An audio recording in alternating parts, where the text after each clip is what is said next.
Boa noite, irmãos. Graça e paz. Amém? Curve a sua cabeça, vamos orar ao Senhor nesse momento.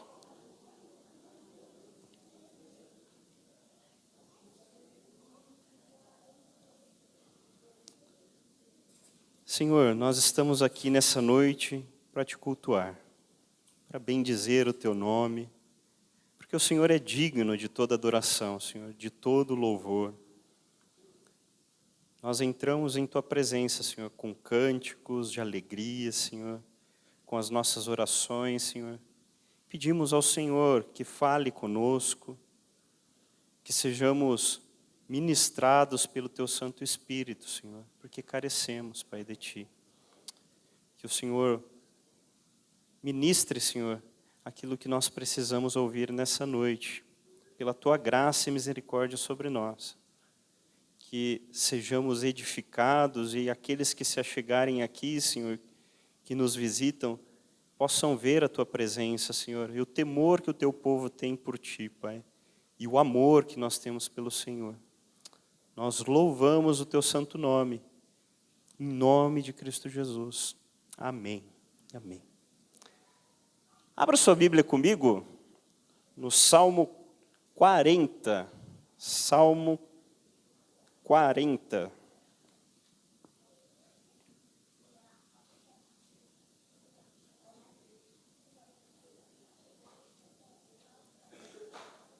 O Salmo ele também está na nossa ordem de culto. Se você não pegou sua ordem de culto lá na frente, com as letras das músicas, você pode retirar lá na portaria. Tu também pode acompanhar aí na ordem de culto. Aqueles que acharam, se coloquem em pé, para que façamos a leitura.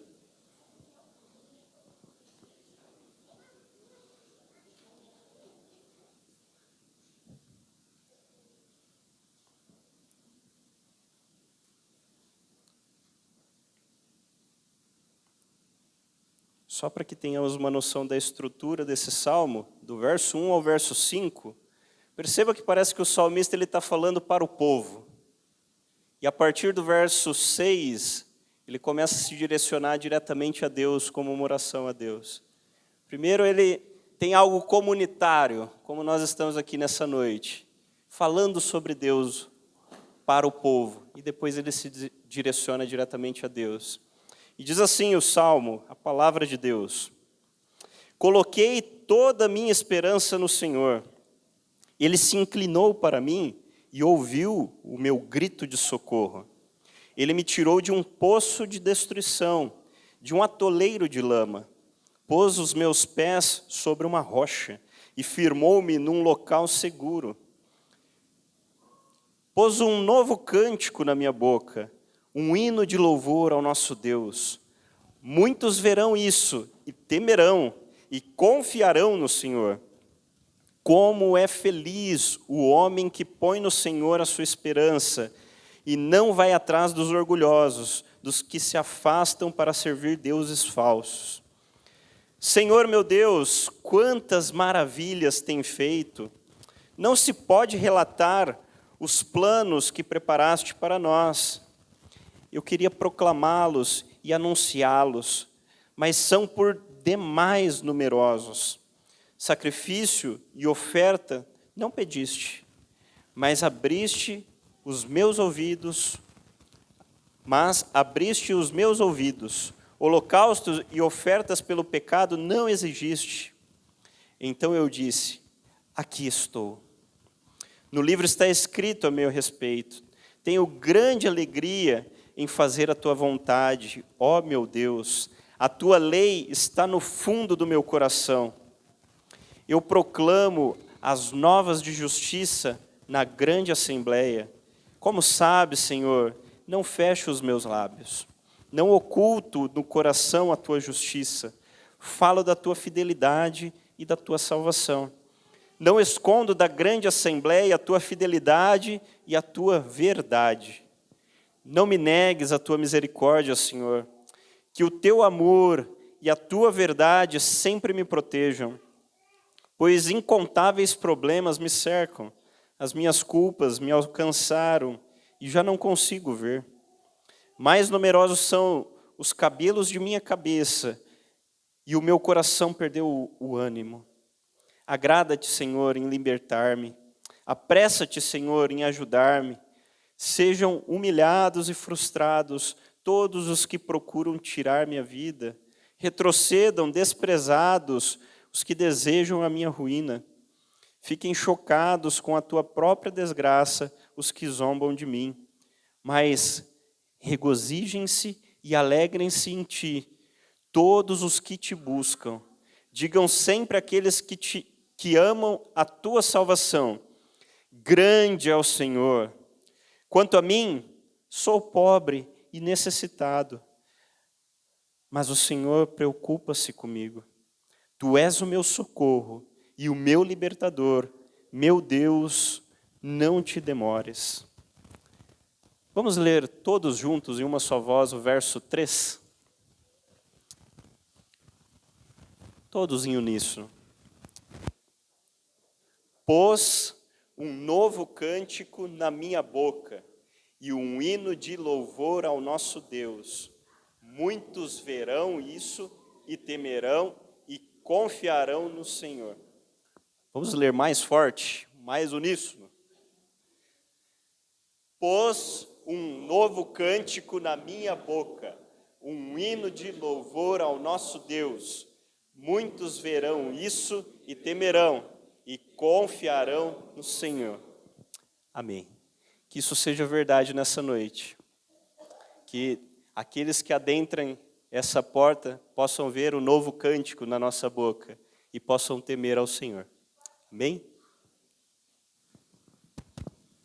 Boa noite, igreja, graça e paz a todos. Ainda em pé, vamos louvar ao nosso Deus e cantar esse novo cântico que Ele coloca nos nossos corações, na nossa boca, porque não nascemos só para ser pecadores, só para estarmos aqui sem nenhum propósito, mas sim para adorar e a servir ao nosso Deus. Amém? Se não for para te adorar, para que nasci? Se não for para te servir, por que estou aqui? Sim, eu quero te adorar, te adorar. Se não for para te adorar, para que nasci? Se não for para te servir, por que estou aqui? Sim, eu quero te adorar, te adorar. Senhor, estou aqui.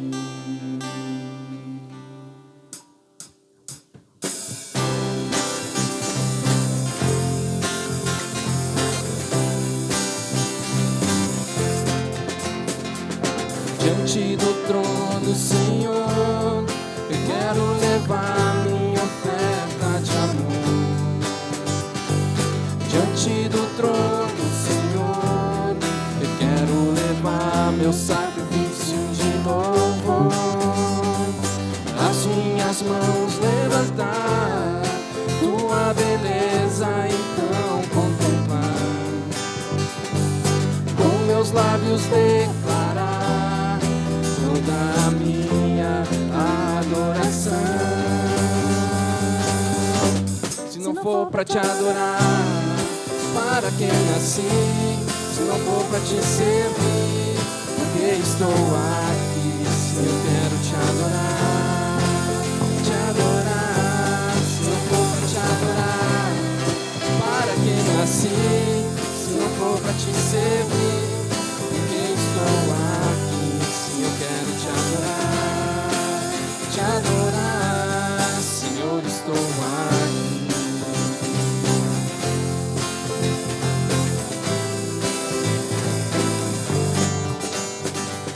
Diante do trono, Senhor, quero levar minha oferta de amor. Diante do trono, Senhor, quero levar meu sacrifício de louvor. As minhas mãos levantar, tua beleza então contemplar, com meus lábios declarar toda a minha adoração. Se não for pra te adorar, para que nasci? Se não for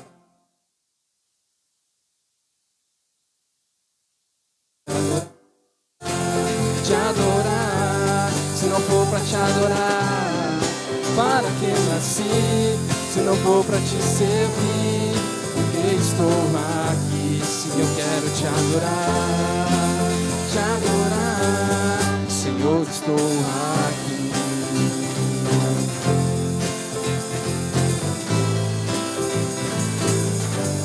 Senhor, estou aqui.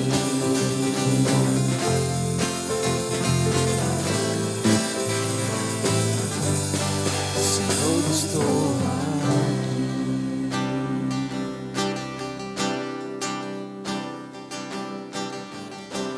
Yeah, yeah,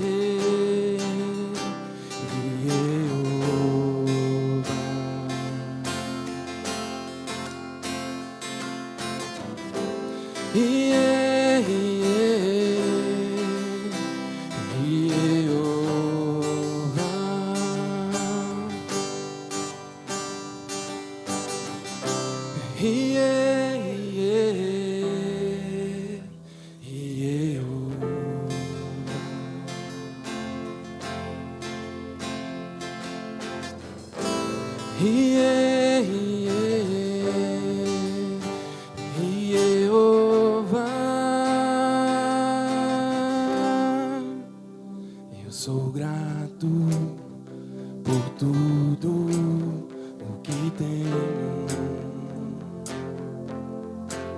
o tesouro maior desse mundo me foi dado como herança eterna. Maior prova de um amor tão profundo. Tenho vida, alegria em todo tempo. Olha pro lado e canta pro seu irmão assim, ó. Tenho amigos, família e muitos irmãos. Ô benção! Foi Jesus, meu amigo verdadeiro. Fez tudo ao me dar a salvação.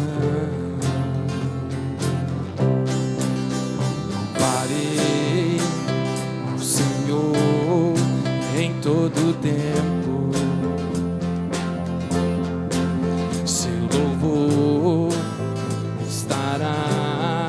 Continuamente e em meus lábios e também no coração. Jesus Cristo será sempre minha canção.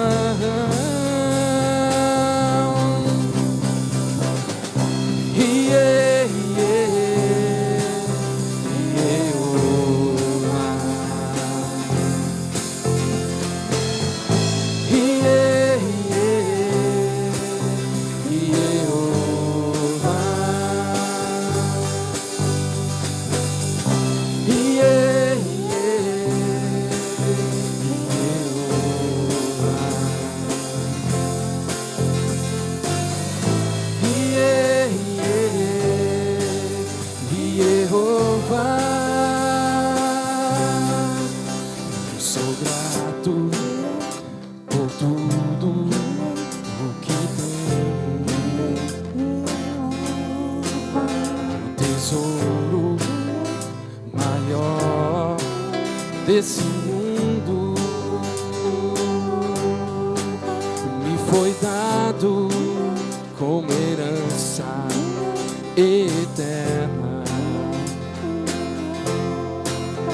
maior prova de um amor tão profundo.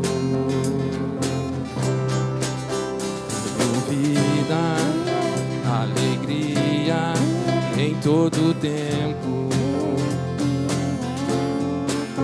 Tenho amigos, família e muitos irmãos.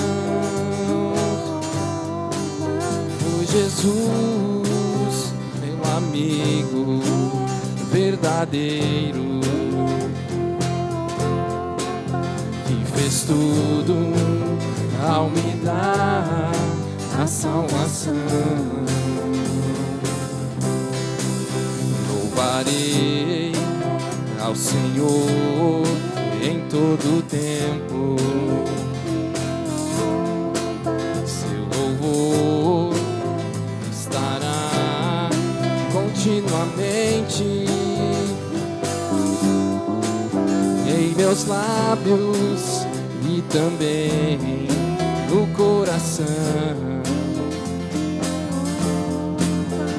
Jesus Cristo será sempre minha canção.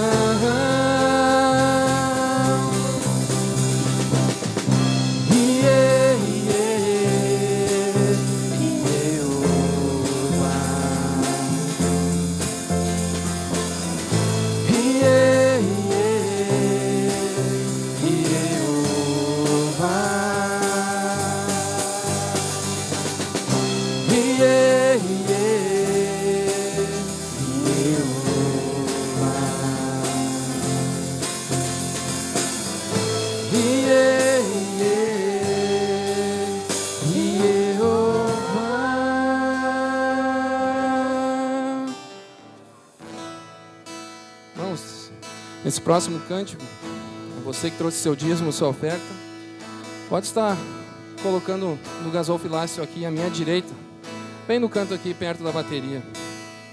Nós louvamos a Deus pela vida de cada um aqui, lembrando que essa é uma prática dos membros da igreja. A você que é nosso visitante, não se sinta constrangido, mas se quiser também estar devolvendo a seu dízimo, devolva com o coração. Para Deus não importa o valor, mas importa é o seu coração. Um só rebanho, um só pastor, uma só fé em um só Salvador. Em teu amor, unidos aqui, no mesmo Espírito, vamos a ti. No mesmo Espírito, vamos a ti. Um só rebanho, um só pastor, fruto, ó Senhor, deste teu grande amor. Só nos gloriamos na tua cruz, se tu louvado, bendito Jesus. Se tu louvado, bendito Jesus. Um só rebanho, um só pastor, ó Cristo digno do nosso louvor.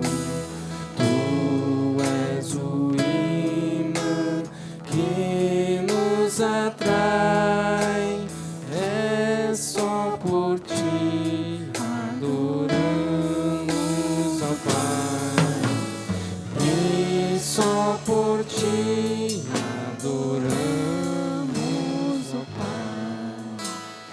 Um só rebanho, um só pastor, nós esperamos por ti, ó Senhor. Face a face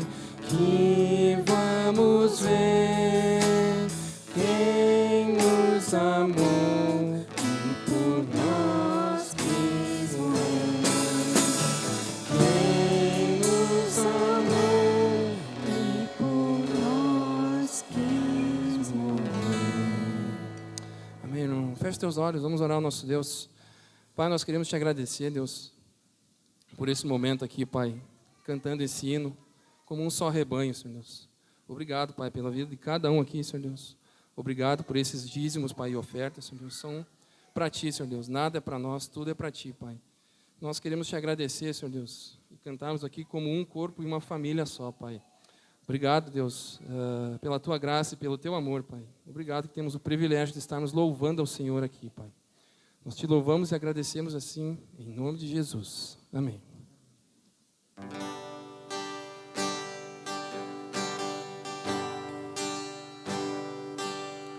Recebi um novo coração do Pai,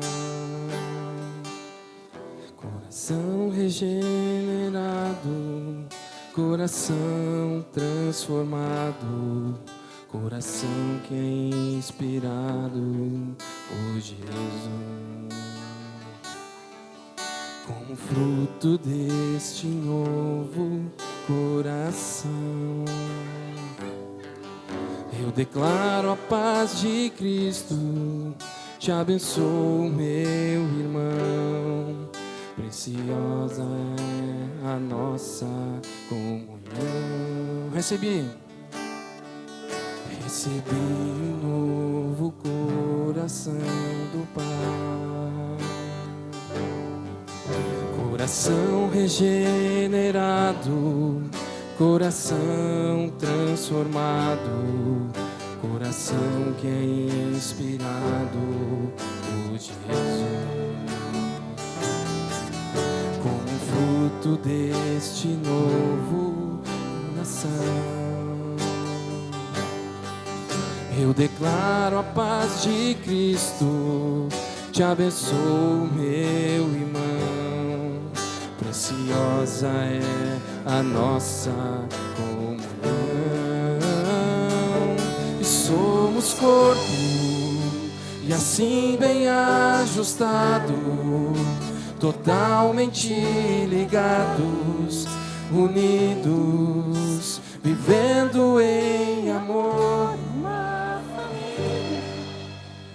Qualquer falsidade, vivendo a verdade, expressando a glória do Senhor. Uma família, vivendo um compromisso do grande amor de Cristo. Eu preciso de Ti, querido irmão, precioso és para mim, querido irmão. Somos corpo, e somos corpo, assim bem ajustado, totalmente ligados, unidos, vivendo em amor. Uma família sem qualquer falsidade, vivendo a verdade, expressando a glória do Senhor. Uma família, vivendo um compromisso do grande amor de Cristo. Eu preciso de Ti, querido irmão, precioso és para mim, querido irmão. Eu preciso de Ti, querido irmão, precioso és para mim, querido irmão. Meu irmão, nesse próximo cântico, vamos juntar as nossas mãos, quebrar um pouquinho o protocolo aqui, mas una a sua mão ao lado do seu irmão e vamos cantar aqui juntos podemos andar no amor de Jesus. Amém? Pega a mão do seu irmão aí ao lado. Vamos nos unir aqui.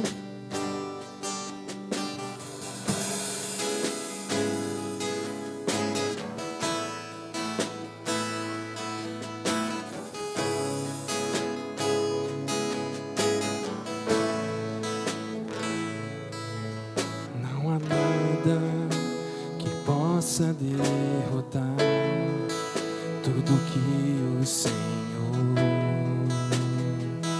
planejou. Nosso Pai que no céu está, como uma grande família sonhou. Mãos que dividem o pão e que juntos vivem o amor, que não negam um ao outro perdão. Mas se lembram do que Cristo ensinou. Todos juntos cantando. Juntos podemos andar. O amor de Jesus nos une.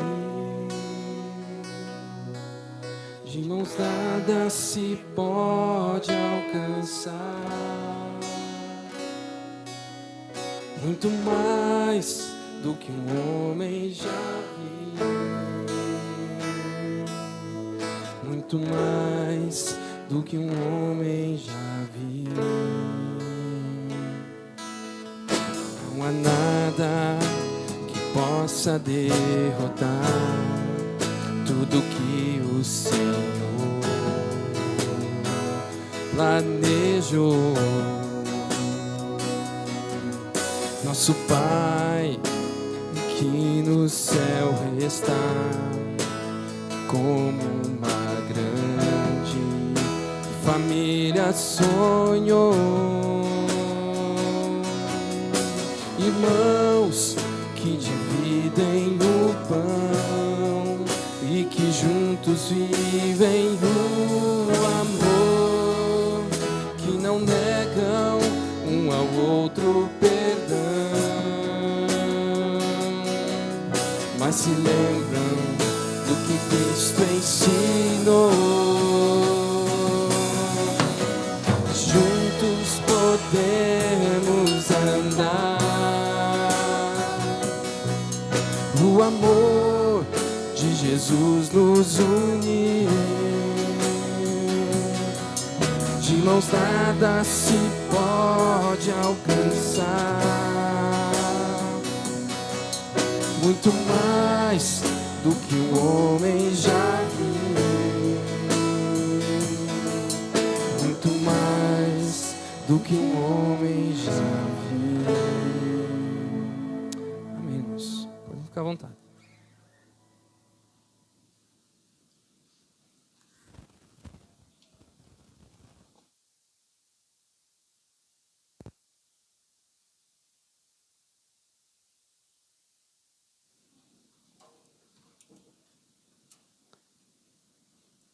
Juntos podemos andar. Não só podemos, como devemos andar. O amor de Jesus nos uniu. E as crianças fazem parte desse amor, as crianças que estão na comunidade da fé. Então, nesse momento, vamos orar. Você que está com o seu filho, está com uma criança ao seu lado. Vamos orar, pedindo que Deus fale ao coraçãozinho deles também, lá no culto, lá embaixo, onde eles vão ter a mensagem do Evangelho, só que na linguagem deles. Não é o cultinho, né? Não existe diminutivo de culto. É o culto ao Senhor, só que do jeitinho deles. Então, pegue a criança que está ao seu lado, vamos orar ao Senhor nesse momento.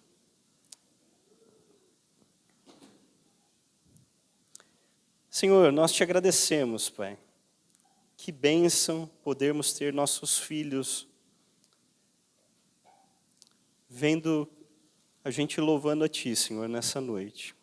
Que bênção poder ser exemplo, Senhor, para os nossos filhos, de lábios que confessam o Teu nome, Senhor. Que bênção poder vê-los, Senhor, correndo pelos corredores da igreja, Senhor, e amando estar no meio do Teu povo, Senhor. Abençoa, Senhor, os nossos filhos, Senhor. Abençoa, Senhor, aqueles que estão aqui, Senhor, na comunidade da fé, Pai. Que eles cresçam nos Teus caminhos, Senhor.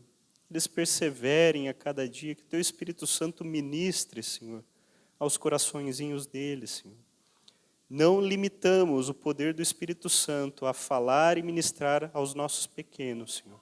Porque sabemos que o Senhor pode fazer todas as coisas. Então abençoa, Senhor, os professores nesse momento, Senhor, lá embaixo, na aula para eles.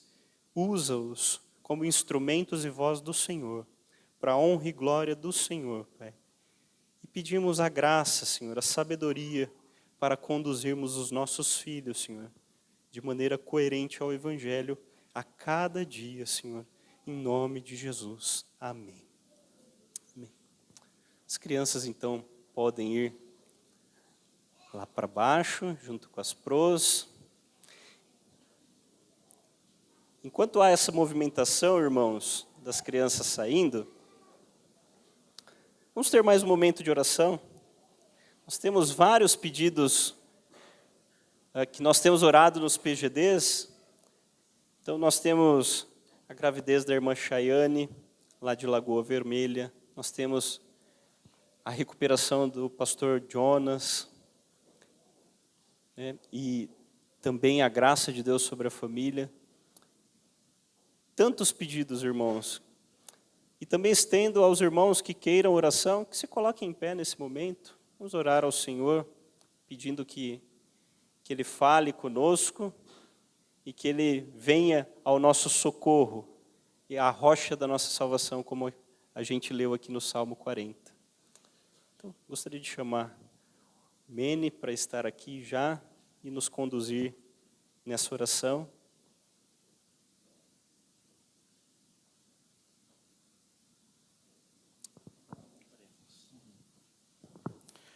Te louvamos, Senhor, pela graça que nos alcançou, Senhor.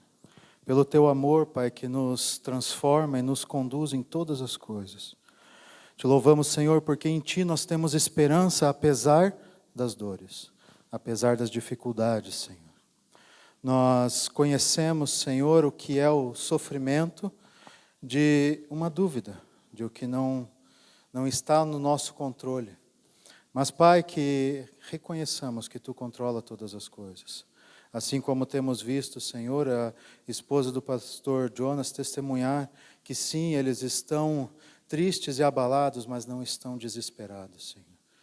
Nós clamamos, Senhor, que a Tua graça continue a acalmar os corações dos familiares, a sarar as feridas deles, Senhor.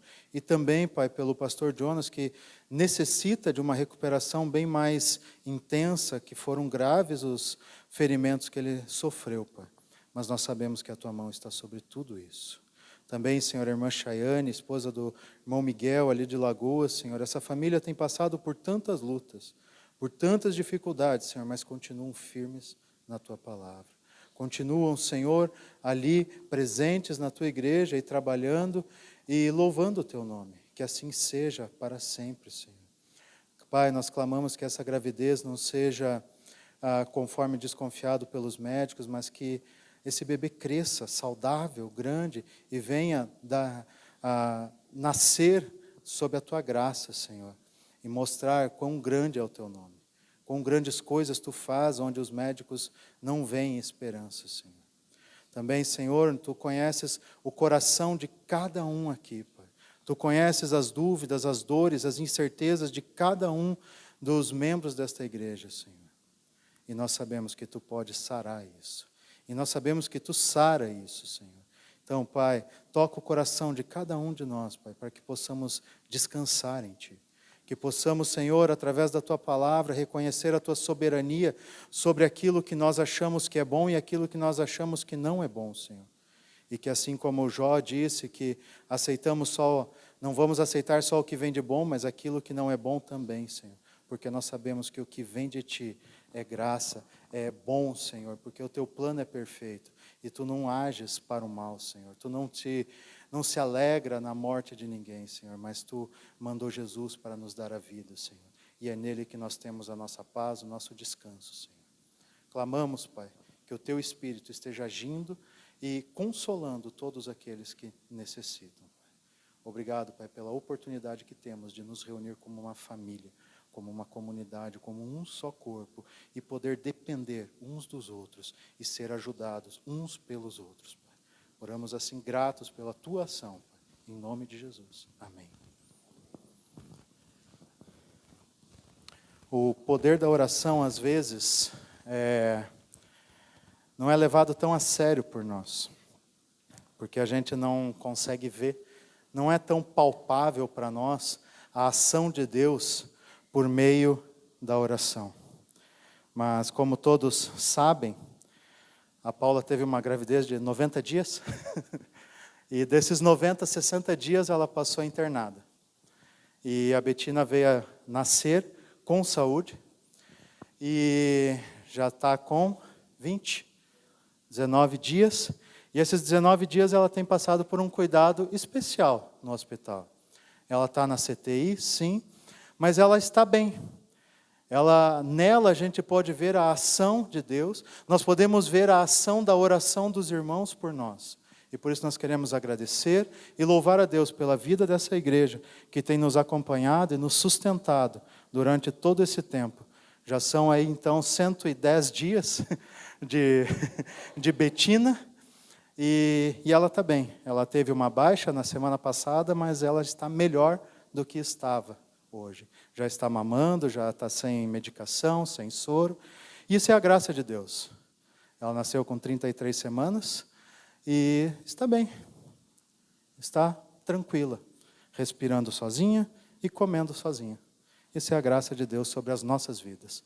Então continuemos orando uns pelos outros, nos sustentando uns aos outros, porque é isso que Paulo fala aos Colossenses: andem juntos, vocês são um só, suportem-se, ajudem, exortem uns aos outros. Esse é um dos grandes benefícios que o Evangelho nos traz, é essa possibilidade de andarmos juntos.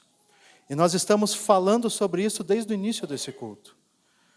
Você certamente notou, porque nós já repetimos algumas vezes, a questão do Salmo 40, de como a comunidade é pesada quando Davi está falando.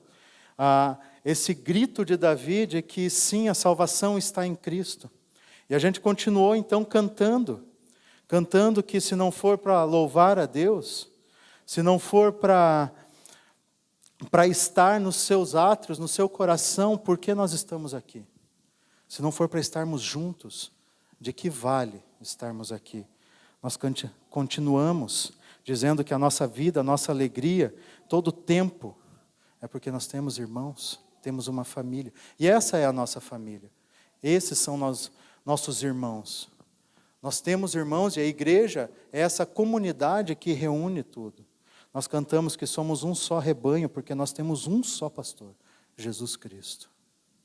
Nós estamos falando dessa unidade da igreja, desse corpo que é um só, cujo cabeça é um só também, Jesus Cristo. Esse corpo que é uma família que recebeu um novo coração, um coração regenerado através do Evangelho de Cristo, através da pregação da sã doutrina, que nos trouxe vida. E essa vida vem diretamente de Cristo, da morte e ressurreição de Cristo.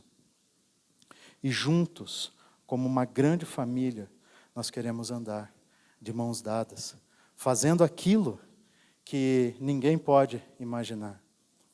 Até agora foi isso que nós falamos no culto. Certamente você notou essa ênfase da unidade. Mas nós não só cantamos e não só lemos, mas também oramos uns pelos outros. Nós também nos lembramos da dificuldade de cada um. Você sentado aí lembrou daquele irmão que falou com você? Nós lembramos daqueles irmãos que compartilharam suas dificuldades. Nós estamos juntos, orando, ajudando uns aos outros, pelo cabeça que vem, que guia isso tudo, que é Cristo. Então, como nós podemos andar? sem estar em comunhão? Como nós podemos andar como igreja sem pensar nisso, sem refletir essa verdade? Então eu te convido a abrir sua Bíblia no livro de Atos, no 2º capítulo, no finalzinho do 2º capítulo. Em seguida nós vamos ler. Atos é um livro histórico onde Lucas escreve, após escrever o seu evangelho, ele continua escrevendo e agora mostrando como o Espírito tem agido através dos apóstolos, após Jesus ter ascendido aos céus e enviado o seu Santo Espírito no dia de Pentecostes. Isso está ali nos capítulos 1 e início do 2. Então Jesus permaneceu ali ensinando e falando acerca do reino de Deus, e ele também disse que esses apóstolos tinham poder quando o Espírito Santo descesse sobre eles, e seriam as testemunhas de Cristo em Jerusalém, em toda a Judéia e Samaria, e até os confins da terra. Então Jesus disse: vocês terão poder para falar a respeito de mim. Vocês terão poder para falar a respeito das minhas coisas. Vocês, juntos, terão poder para fazer muito mais coisas que eu fiz. Vocês, juntos, receberão o meu Espírito. E vocês espalharão a minha palavra. Vocês espalharão o meu testemunho, a verdade de que eu lhes ensinei enquanto estive aqui. Então vamos olhar os versículos 42 até o 47 do capítulo 2 do livro de Atos. Será a base que nós vamos utilizar hoje. Então, Atos capítulo 2, versos 42 até o 47. Diz assim: eles se dedicavam ao ensino dos apóstolos e à comunhão, ao partir do pão e às orações. Todos estavam cheios de temor e muitas maravilhas e sinais eram feitas pelos apóstolos. Os que criam mantinham-se unidos e tinham tudo em comum. Vendendo suas propriedades e bens, distribuíam a cada um conforme as suas necessidades. Todos os dias eles continuavam a reunir-se no pátio do templo, partiam o pão em suas casas e juntos participavam das refeições, com alegria e sinceridade de coração, louvando a Deus e tendo a simpatia de todo o povo. E o Senhor lhes acrescentava diariamente os que iam sendo salvos. É um livro histórico, Atos, como eu já disse. E Atos está mostrando como que a igreja veio a surgir. E essa é a primeira menção clara de que Lucas faz a respeito da igreja. Mas ele não está falando de como ela surgiu, porque ele já falou antes de que ela vem a partir de Cristo reunir pessoas, reunir novos discípulos. E é interessante a gente olhar para esse texto e pensar não só em como ela começou, mas como ela se manteve. Essa mesma igreja que iniciou há mais de 2000 anos, é a igreja que nós estamos hoje. É a igreja de Cristo. Ela se manteve. Ela passou por guerras, ela passou por perseguições, ela passou por momentos em que homens se desviaram da sã doutrina, até que Deus chamou de volta. Mas ela permanece, a igreja de Cristo permanece. Não há um homem sequer capaz de derrubar, de diminuir a igreja, porque Deus é quem está no controle. Mas nós não podemos olhar para esse texto sem pensar, então, qual foi a pedra inicial? Qual foi o primeiro pontapé de Deus para que a igreja iniciasse? Então, já foi falado recentemente desse texto aqui, Mateus capítulo 16, ali nos versículos 13 até o 20, quando Jesus pergunta para os apóstolos: quem que estão dizendo que eu sou? Quem o povo diz que eu sou? Ah, dizem que tu és Elias, dizem que tu és Jeremias, que é João Batista, ou que é um dos profetas. Então Jesus direciona essa mesma pergunta àqueles que andaram com ele, àqueles que estavam junto com ele. E vocês? Quem vocês dizem que eu sou? Quem é Jesus?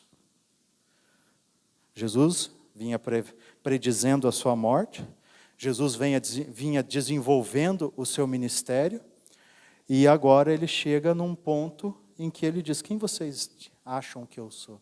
Vocês acham que eu sou só mais um profeta? Vocês acham que eu sou só mais um?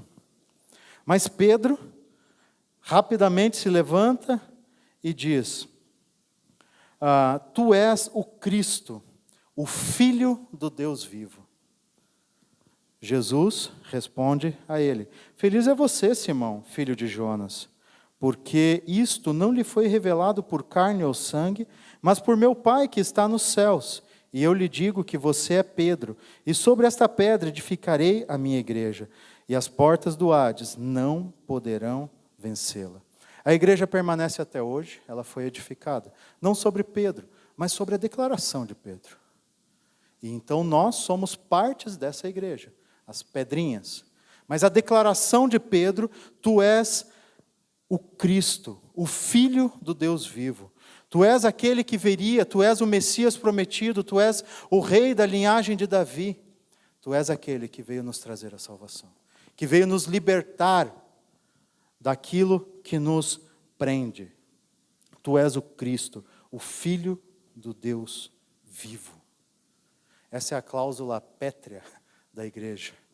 Essa é uma cláusula que não será alterada até que Cristo volte e resgate a sua igreja desse mundo. Esse é o fundamento da igreja. Reconhecer que Cristo é o Filho de Deus, o Salvador. E os apóstolos, então, voltando para Atos, estão falando isso. Eles estão testemunhando a respeito desse Cristo.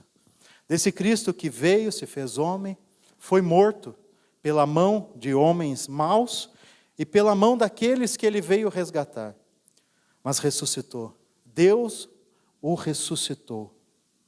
E agora, então, eles são testemunhas. E eles já receberam o Espírito e eles estão sendo unidos a outros que declaram: Jesus é o Cristo, é o Messias, o Filho do Deus vivo.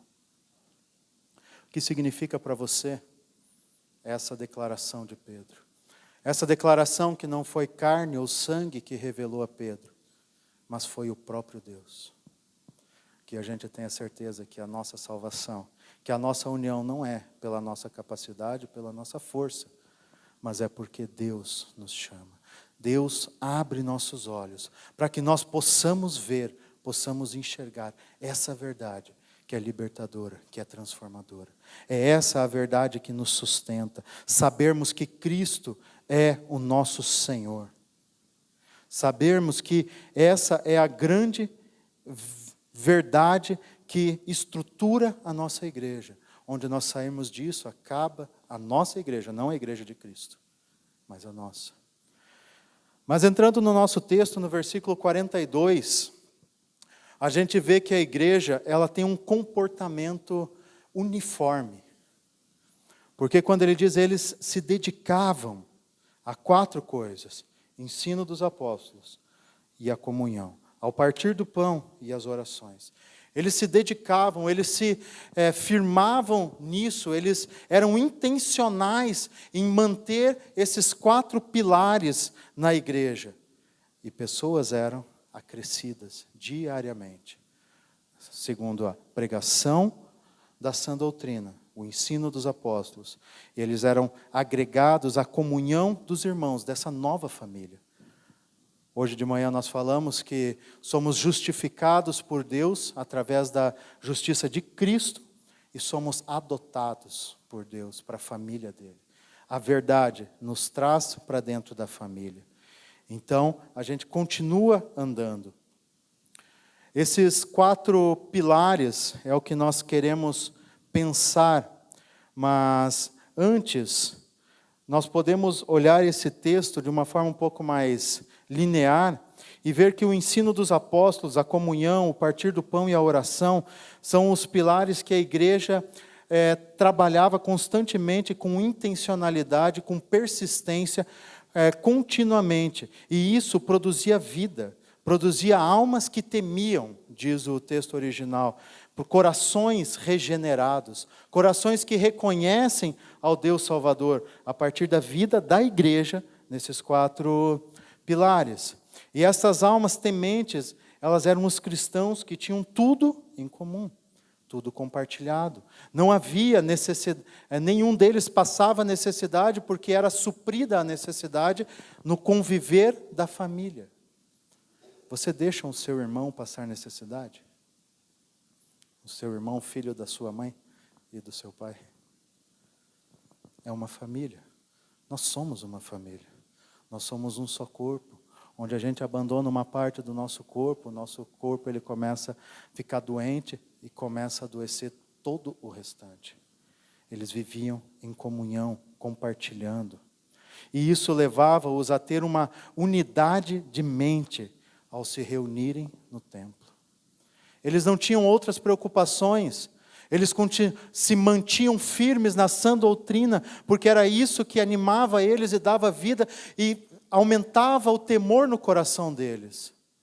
Era aquilo que ligava mais eles a Deus e também uns aos outros. Eles tinham uma só mente ao se reunirem no templo todos os dias. Ao irem para a igreja, ouvir a palavra de Deus, se reunir com os irmãos, dividir a refeição e orarem juntos. Eles compartilhavam o pão de casa em casa ou em suas casas e compartilhavam com o coração cheio de alegria. Havia amor. O amor que eles receberam sem merecer.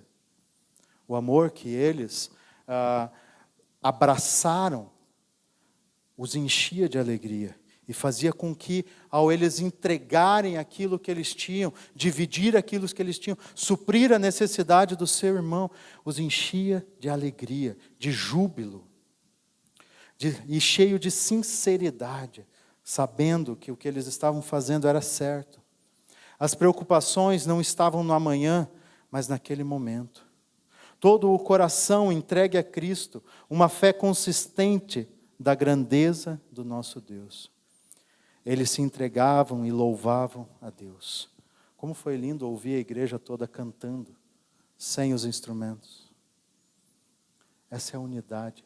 O pastor Tiago pediu para nós lermos um texto, um só som, uma só voz. Como é lindo nós podermos nos unir para fazer isso. Como é lindo nós podermos nos unir em oração e poder viver essa vida que Cristo almeja para nós. E tudo isso, toda essa alegria em louvar a Deus, trazia uma consequência. Eles recebiam o favor dos homens e de Deus. Deus acrescentava pessoas com o mesmo espírito, com a mesma alegria. E os de fora, eles viam a igreja, viam aquele povo com simpatia. A simpatia de todo o povo. Eles eram a luz naquele lugar. Como pode um povo estranho e diferente entre eles, uns com posses, outros sem nada, uns com um estudo, com grandes capacidades e outros sem nada, o pescador e o cobrador de impostos, andarem juntos e se alegrarem juntos? Como pode?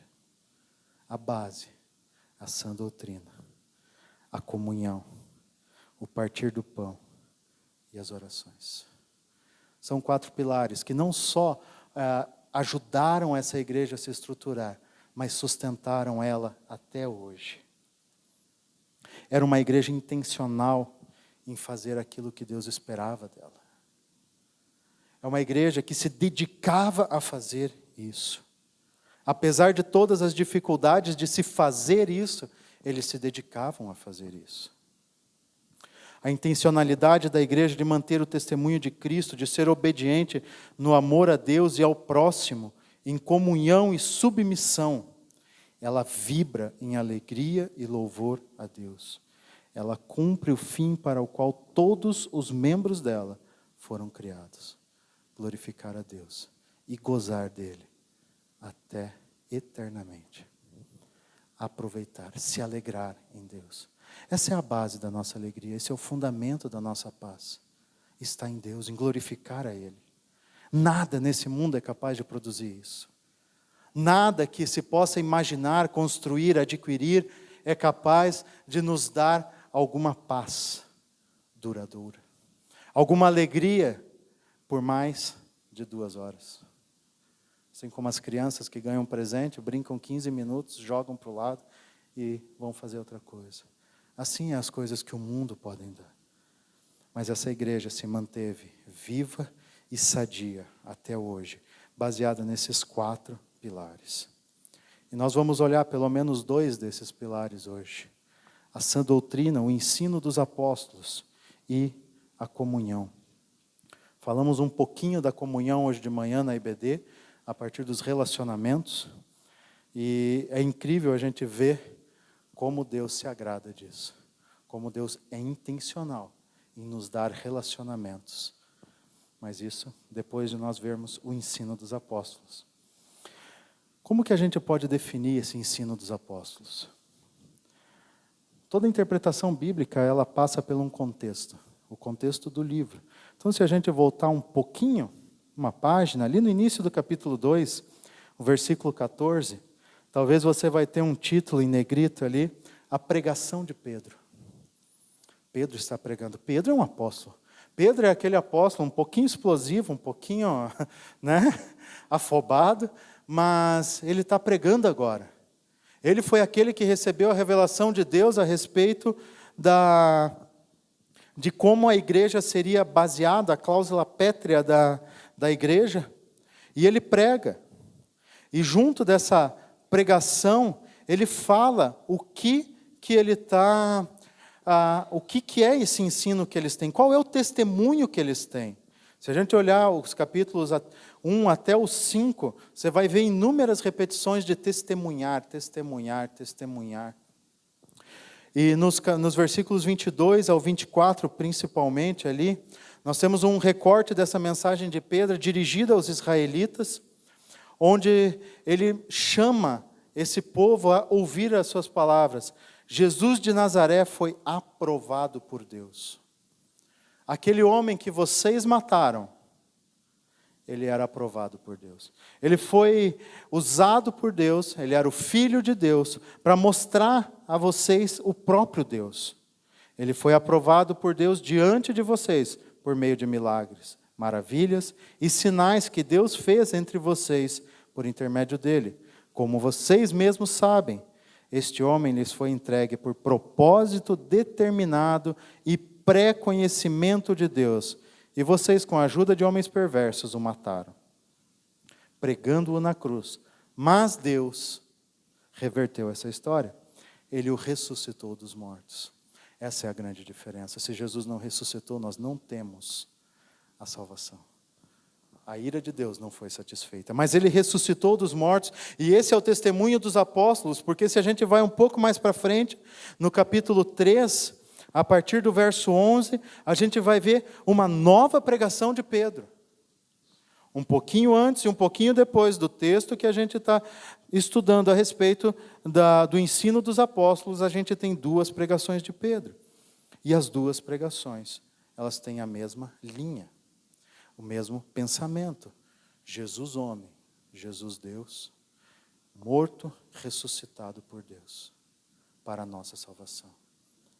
E nessa segunda pregação dentro do templo, Pedro chama aqueles ouvintes, no versículo 19, arrependam-se, pois, e voltem-se para Deus, para que os seus pecados sejam cancelados.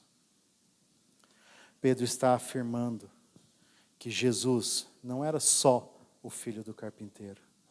Jesus era Deus. É Deus. 100% homem, 100% Deus. É aquele que revelou a Deus para o povo. É o Messias esperado, é o Cristo, é o Salvador prometido pelos profetas. Ele estava ali com um objetivo determinado e ele foi obediente até o fim. Essa é a estrutura básica dessa mensagem, desse ensino dos apóstolos. Quem é Cristo? Qual a sua obra?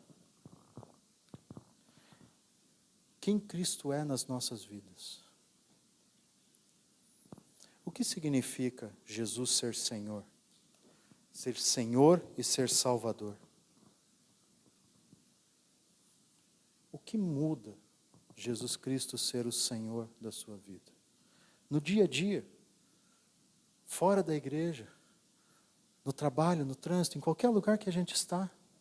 O que significa Jesus ser o Senhor da nossa vida? Será que Jesus é aquele que governa as nossas decisões?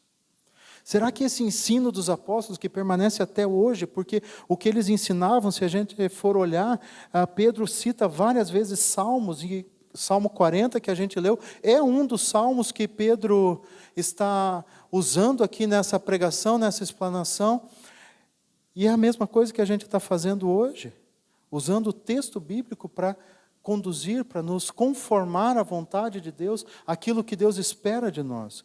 Então, o que esse ensino dos apóstolos, o que essa questão de Jesus ser o Cristo, o Salvador, o Filho de Deus, implica na nossa vida? O que significa Jesus, sendo o Filho de Deus, ter vindo como homem, sofrido até a morte de cruz, ter sido abandonado, ter sido negado, ter sido morto, sem ter uma dívida. O que significa Deus tê-lo ressuscitado dos mortos? Isso parecia ser muito impactante, muito forte naquela época.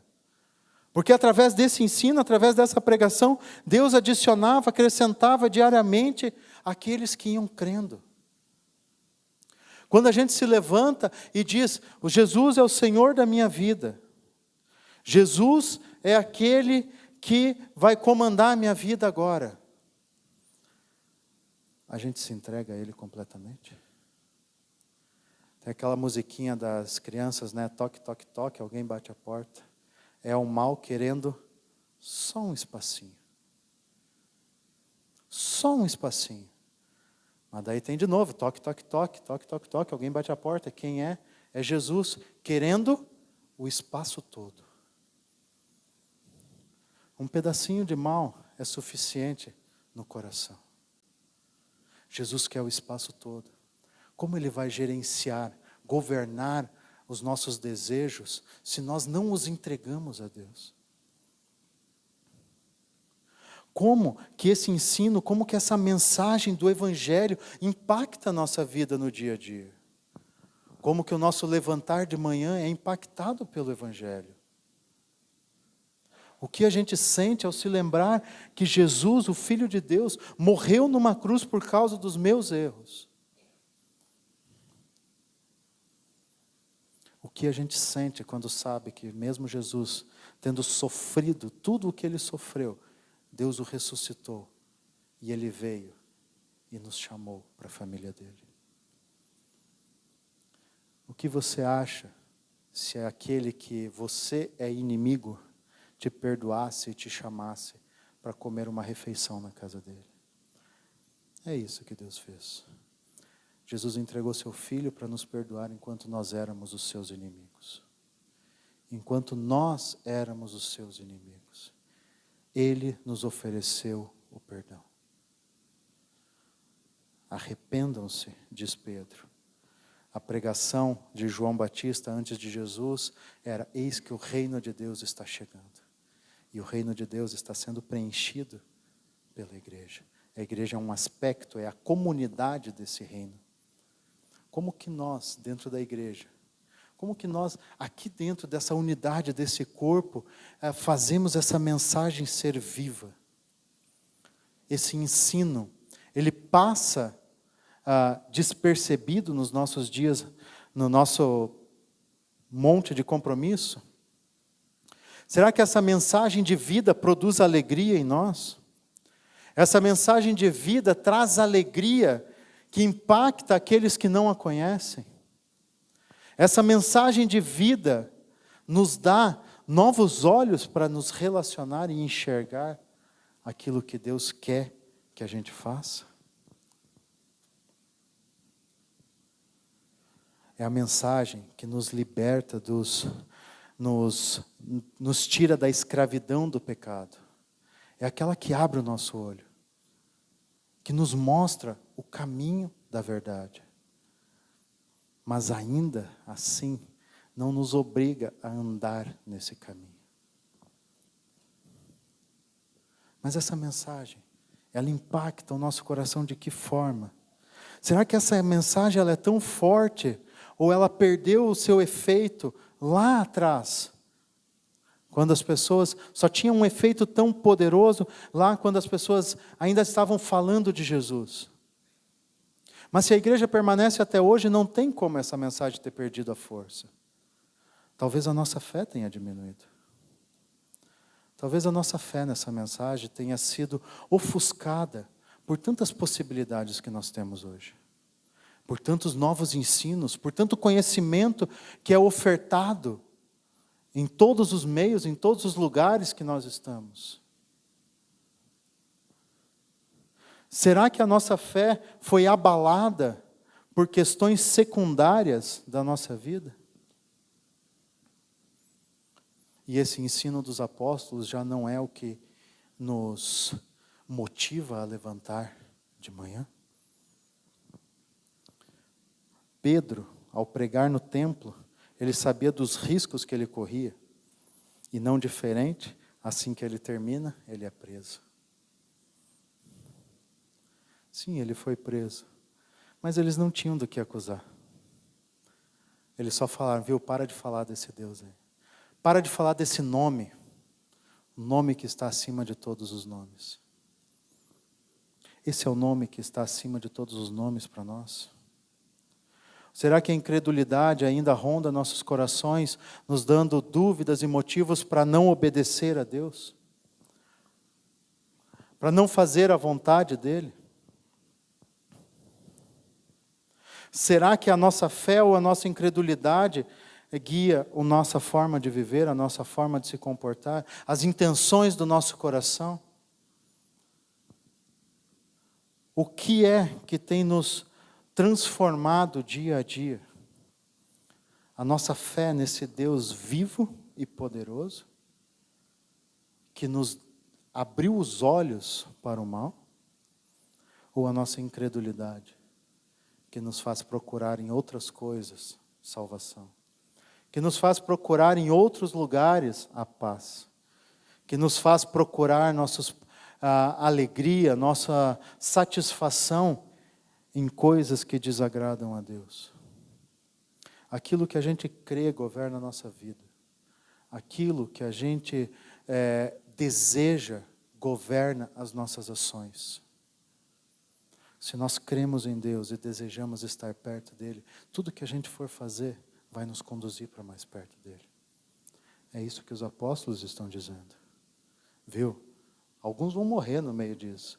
Tanto que a palavra para testemunho é martirel no grego, e os mártires, aqueles que foram mortos por pregar a palavra, é a mesma palavra. Será que estamos dispostos a morrer por esta palavra? Por este testemunho, por este ensino? Ou será que tantos outros testemunhos têm sido, ou tantos outros ensinos têm sido realmente mais forte para nós? Mas esse ensino dos apóstolos, ele não fica só na salvação. Ele produz algo, ele produz a comunhão, porque são acrescentados aqueles que creem nesse ensino. Diariamente, lhes acrescentavam os que iam sendo salvos, os que acreditavam nisso. E aí entra o efeito da comunhão. A comunhão daqueles apóstolos que estavam juntos, quando Jesus ressuscitou, ouvindo o seu ensino. A comunhão daqueles apóstolos que estavam reunidos diariamente em oração, capítulo 1, verso 14.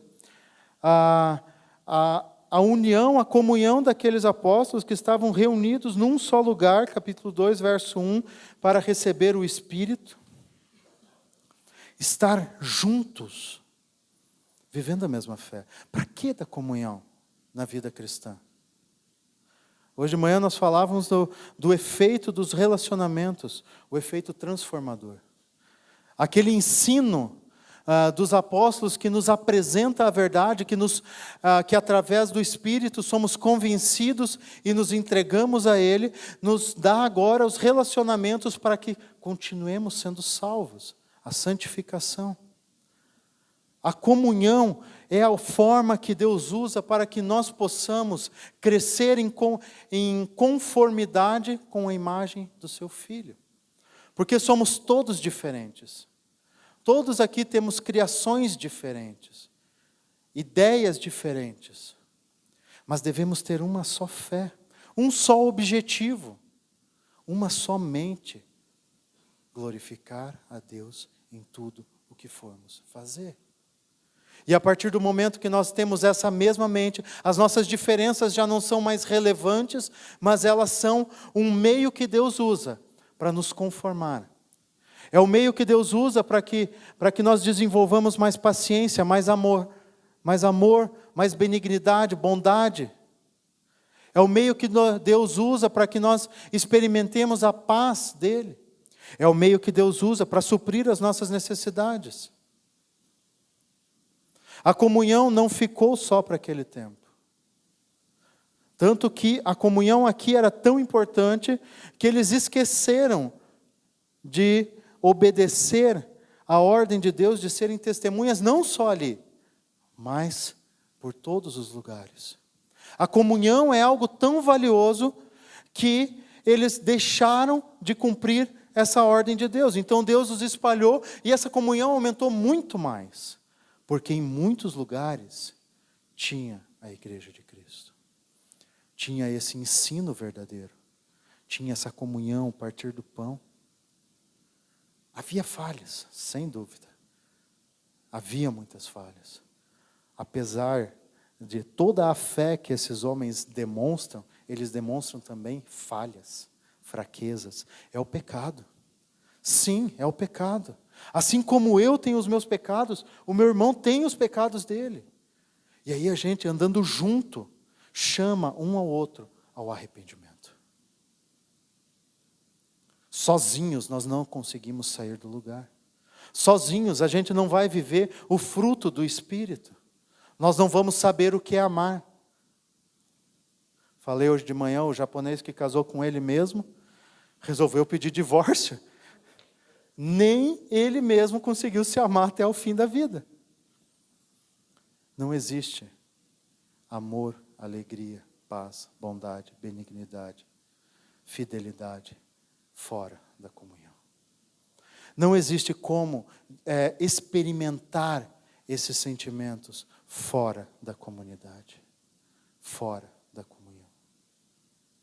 Nós precisamos uns dos outros. Nós necessitamos da ajuda de uns dos outros, porque há pecados que cometemos que nós não notamos, e o irmão do lado pode nos dizer: viu, você não está no caminho certo, vamos andar junto para voltar para o caminho certo. E aí tem a palavra exortação, exortando uns aos outros. Paulo fala aos Colossenses. Exortação não é uma palavra áspera, uma palavra dura, não é aquele soco na mesa, mas é chamar para perto, aproximar, andar junto. É mais um ato de amor do que de repreensão. É o mesmo ato de amor que nós recebemos de Deus.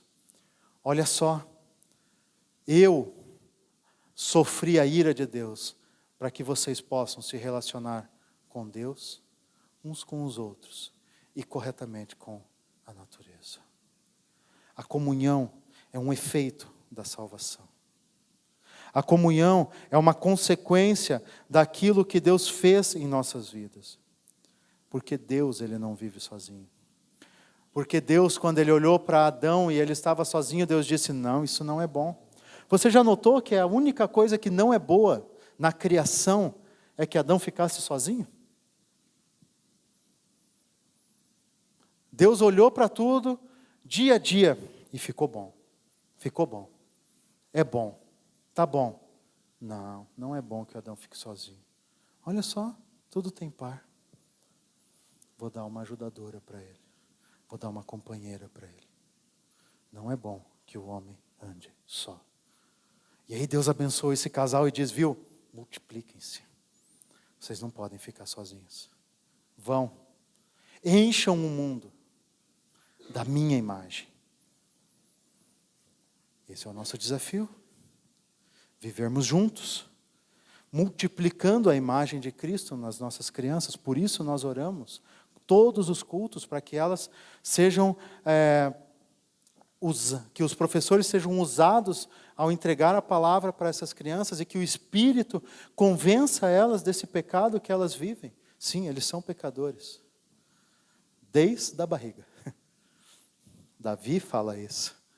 No ventre da minha mãe. São pecadores. Não são anjinhos. Se foi anjinho, é caído. Não tem jeito. Mas Deus demonstra sua graça para com eles. E através das nossas vidas, como a Lucas está falando aqui, nós vamos mostrar para eles com a alegria de servir a Deus e ter a simpatia deles.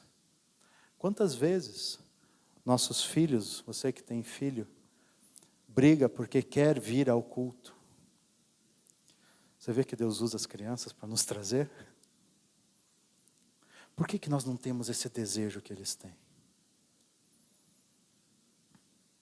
Será que a nossa fé está de fato nesse ensino? Ou será que a gente está se deixando levar por outras coisas? Por outros ensinos, por outras possibilidades, outras facilidades? Nós temos a transmissão do culto, mas é a mesma coisa sentar no sofá e assistir? Talvez seja mais confortável, mas acaba e você está vazio. Acabou. Você não tem um abraço. Você não tem um aperto de mão. Você não tem uma pessoa para dizer, viu, vamos andar junto. A comunhão, ela é um fruto, ela é uma continuidade do ensino dos apóstolos. Nós somos salvos. E nós continuamos sendo salvos. E é por meio da comunhão que nós somos polidos nesse processo de santificação, para ser mais parecido com Cristo. E por isso é tão difícil. Por isso é tão difícil mantermos a comunhão, mantermos relacionamentos. Porque muitas vezes a gente não quer ser polido. Porque para que nós possamos ter relacionamentos verdadeiros, nós precisamos morrer um pouquinho todos os dias. Para que Cristo cresça em nós. E assim os nossos relacionamentos reflitam essa luz que é Cristo. Talvez seja por isso que os nossos relacionamentos são tão difíceis. Porque nós não queremos abrir mão daquilo que nós somos, daquilo que nós queremos, daquilo que nós imaginamos ser um relacionamento. Os nossos relacionamentos, a nossa comunhão é para a glória de Deus. É para a glória de Deus. É isso que o ensino dos apóstolos nos mostra. Viu? Vão lá. Vocês mataram o autor da vida, mas agora vocês têm a oportunidade de se arrependerem. E quando vocês se arrependerem, vocês não vão ficar largados com o seu arrependimento, mas vocês serão unidos a uma família. Adoção. Comunhão, adoção. Deus nos chama de filhos. Ele não nos deixa abandonado. E por isso é difícil, porque o Espírito milita contra a carne. Então nossas dificuldades de relacionamento estão baseadas nessa luta espiritual. Nós precisamos buscar mais a Deus juntos. Nós precisamos buscar mais a Deus no nosso quarto, fechados. Nós precisamos ter um relacionamento sincero e verdadeiro com aquele que nós chamamos o Messias, o Cristo, o Senhor das nossas vidas, para que os nossos relacionamentos fora sejam abençoadores ou redentivos, como nós falamos hoje de manhã. Os nossos relacionamentos são necessários, são essenciais. Porque nós estamos sendo salvos, transformados. O pecado está sendo tirado de nós, através dos nossos relacionamentos, através da comunhão que nós temos uns com os outros. Nós somos salvos. Nós fomos salvos num determinado momento, justificação e adoção. Nós estamos sendo salvos, santificação, e nós seremos definitivamente salvos quando estaremos juntos com Cristo. Como nós vamos viver isso daqui 10 minutos. E amanhã e o resto das nossas vidas. Como nós vamos conseguir depositar a nossa confiança nesse Deus que transforma todas as coisas? Nesse Deus que nos tirou da morte, do lamaçal, como Davi diz. Ele me tirou de um poço de destruição, de um atoleiro de lama, e pôs os meus pés sobre uma rocha. Onde está a nossa casa? Está fundamentada na rocha, ou na areia, ou nesse atoleiro de lama? A oportunidade que nós temos é de nos voltarmos a Cristo, diariamente, constantemente. Nos voltarmos a esse ensino dos apóstolos, para podermos desfrutar com alegria, com sinceridade de coração, essa comunhão. E assim, nós seremos luz no lugar que nós estamos. A comunhão desse povo gerava a simpatia de todo o povo que estava em volta. O desafio que nós temos é andarmos juntos apesar de nossas dificuldades. É nos perdoarmos apesar de nossos pecados. É de nos arrependermos de todos os nossos pecados. Sem arrependimento, Cristo nos chama a arrepender-nos. Ele nos dá o perdão, mas Ele diz, confessem, arrependam-se. Nós precisamos disso. E nós temos uns aos outros para nos apoiarmos. Nós não estamos aqui para nos julgarmos ou nos acusarmos. Para isso nós já temos o diabo. Nós já temos a nossa própria mente para nos acusar. Mas Cristo, Ele deu o seu Espírito para nos convencer do pecado, para nos consolar e para nos levar ao arrependimento. Nós temos a palavra de Deus preservada há pelo menos 2000 anos, o ensino dos apóstolos. Aquilo que os profetas diziam a respeito desse Messias que os apóstolos pregaram, testemunharam. A partir daqui, nós temos um relacionamento sincero com Deus. A partir de um relacionamento sincero com Deus, nós temos um relacionamento com as outras pessoas. Nós desfrutamos da comunhão. A comunhão dos irmãos é um meio que Deus utilizou para nos moldar a imagem de Cristo. Mas nós precisamos viver essa mensagem. E essa mensagem, ela é difícil. Porque nós precisamos aceitar a morte todos os dias. A morte do nosso ego, a morte dos nossos desejos, a morte das nossas vontades, a morte dos nossos pecados preferidos, dos nossos pecados de estimação, para que Cristo aumente em nós, para que Cristo cresça em nós. O desafio que nós temos é abraçar um ao outro com sinceridade de coração. Ajudar um ao outro a caminhar segundo o ensino dos apóstolos, apesar das nossas dificuldades, apesar daquilo que nos separa, porque mais forte é o que nos junta do que o que nos separa.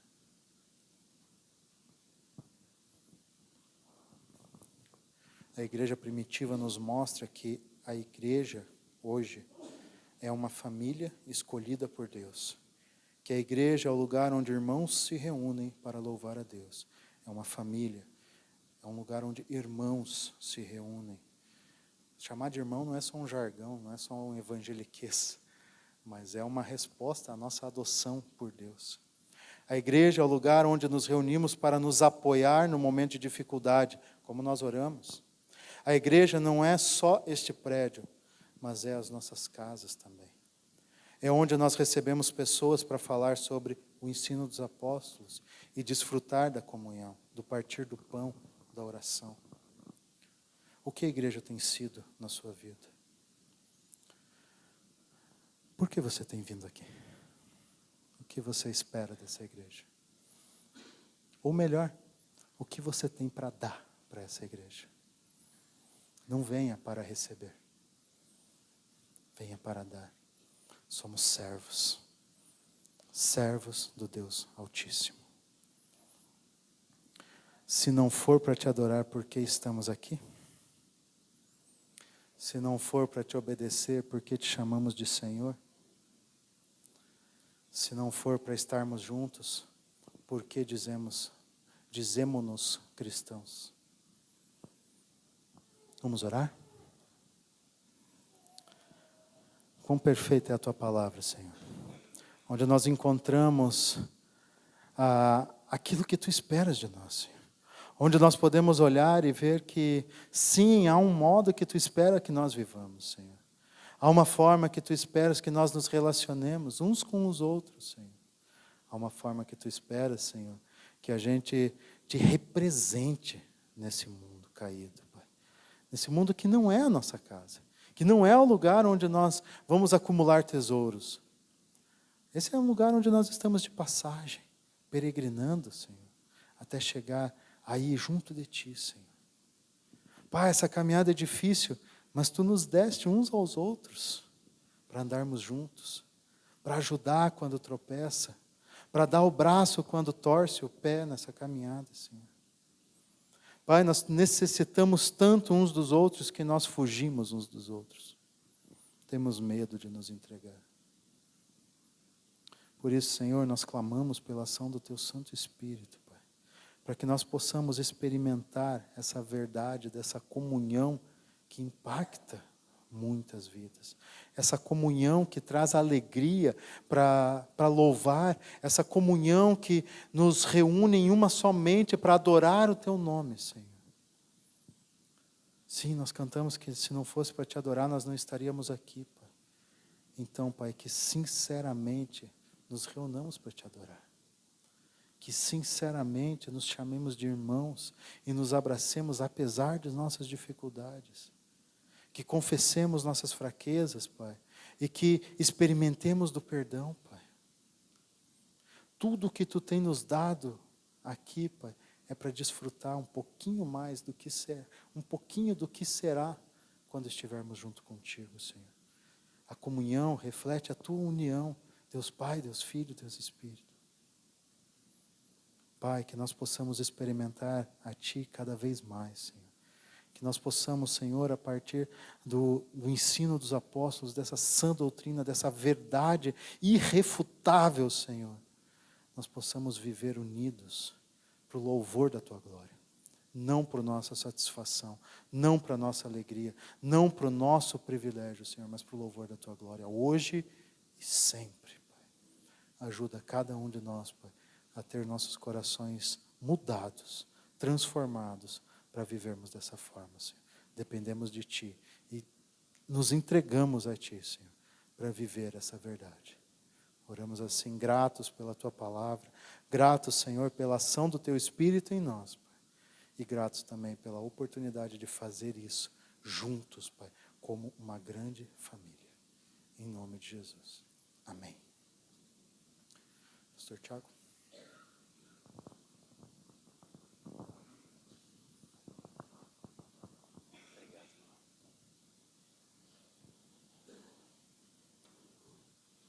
Eu fui abençoado nessa noite, você foi? Sabe aqueles cardzinhos que você pega assim no Instagram, que tem a foto da pessoa, uma frase dela assim, né? Pô, daria para fazer uma Obreiro Alessandro Meneghetti, assim, né?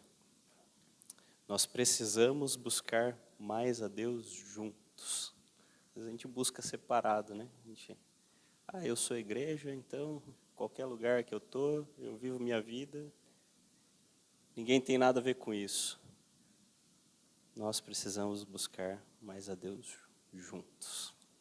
Amém? Temos alguns avisos, irmãos. Primeiro, agradecer aqueles que estão nos visitando nessa noite. Seja sempre muito bem-vindo. Que você se sinta feliz e acolhido no nosso meio. É uma alegria receber você nessa noite. Também, pessoal que nos assiste pela internet, venha presencialmente, fazer-nos uma visita. Vai ser uma bênção, uma alegria para nós. Nós também, irmãos, estamos em campanha da Junta de Missões Nacionais. Temos aí a meta de alcançar R$10.000 da nossa igreja de contribuição. Mundiais? Então, Junta de Missões Mundiais. Essa meta de alcançar R$10.000 de contribuição da nossa igreja para missões. Irmãos, precisamos também converter o nosso bolso, né? Abençoar missões, sabendo que é um trabalho sério, né? Um trabalho que é dado retorno para a igreja, feedback de todo o recurso que é investido, então é uma obra séria. Os irmãos podem estar buscando mais informações com o Oswaldo, com a Eliane. Tá? Eu gostaria de chamar também o William, nosso presidente, também vai estar dando um aviso, e depois oraremos para encerrar o culto.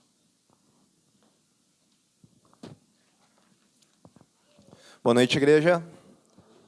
Irmãos, com essa mesma palavra abençoada que